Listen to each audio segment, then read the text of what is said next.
What if I told you most people fail with money not because they earn less, but because they don't know where their money should go? Today, you'll learn how financial goals actually work. In this beginner guide, we'll break down financial goals into 3 simple parts: short-term, medium-term, and long-term. No complex words, no confusion, just clear finance tips you can use today.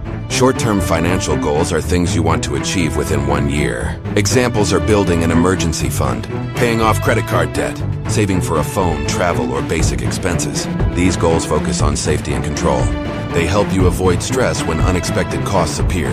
A simple rule is to save money that you may need soon in a safe place. Medium-term goals usually take 1 to 5 years. This could be saving for a car, a house down payment, higher education, or starting a small business. These goals need planning. You must balance saving and investing carefully. This is where budgeting and discipline become important. Long-term financial goals look far into the future. Retirement planning, financial independence, wealth building, passive income. Time is your biggest advantage here. Long-term goals allow money to grow slowly through consistency. Even small amounts matter when given enough time. Common mistakes to avoid. Mistake 1.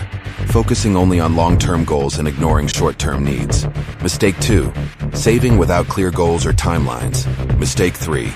Changing goals too often and losing consistency. Avoiding these mistakes keeps your financial plan realistic and achievable. Financial success is not about how much money you make. It's about giving your money a clear job. Short-term, medium-term, long-term. So here's the question for you. Which financial goal are you starting with today?